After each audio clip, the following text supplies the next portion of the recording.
Donc ceci, en principe, un temps d'inspire. 2, expire, on relâche bien le dos.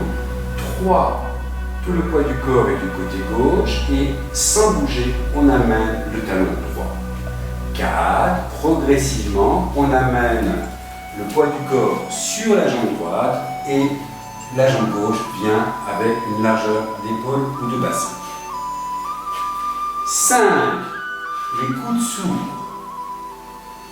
Les pouces viennent tranquillement se mettre dans le creux des épaules, puis dans le 6 qui continue, c'est qu'on embrasse le monde devant.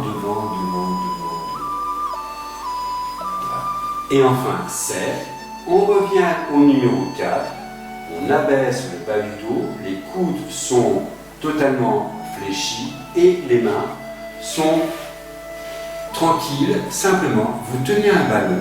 Mais vous le tenez sur les bords latéraux, ce qui fait qu'il est intéressant d'avoir les doigts à la fois relâchés et en même temps monter vers le 6. On souffle d'abord, on souffle.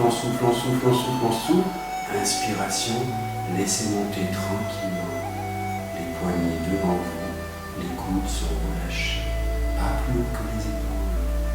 2, on souffle, on lâche les coudes, on lâche les poignets, on lâche le bas du dos. 3, on profite de la fin de l'expire, le début de l'inspire pour à nouveau se redresser et en même temps qu'on a levé la main, on lève le talon et on ne sait pas le placer. 4, on souffle et on pousse les fesses, on pousse le bas du dos, on pousse le haut du dos jusqu'à ce que le poids du corps amène le pied droit et on laisse le pied gauche venir tranquillement avec une largeur. 5, c'est une inspiration en 2 temps. 1, les coudes s'ouvrent, j'amène vers le creux de l'épaule. Et 6, mon dos recule et j'embrasse le dos. À la fin de l'inspire, début de l'expire, je lâche les coudes, je lâche les coudes, je lâche les coudes, je lâche les coudes et en même temps je lâche les coudes. Je me retrouve à 7. 8, on pivote sur la pointe du pied droit à 45 degrés. Comme si on tenait une caméra et qu'on change de champ. Maintenant, on pose le talon et on avance doucement la caméra. Le poids du corps est sur la jambe avant, la jambe gauche derrière n'est pas pliée.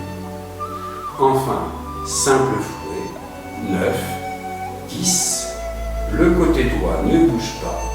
On suit avec le regard l'ouverture que procure l'avancée de la main gauche. On a 4,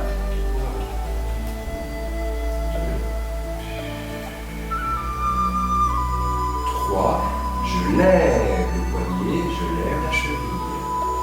Mes coudes sont arrivés, mon talon est arrivé. Je n'ai pas bougé. 4, quelqu'un me pousse dans le dos par le bas.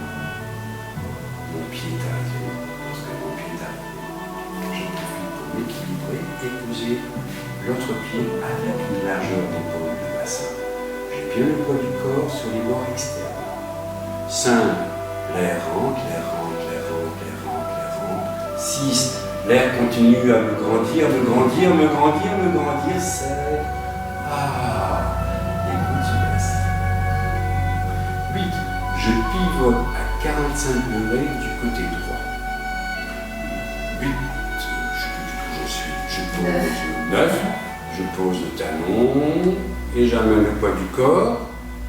Vous devez ressentir au niveau de l'aine gauche une ouverture. Le genou est dans la même direction que le coude gauche.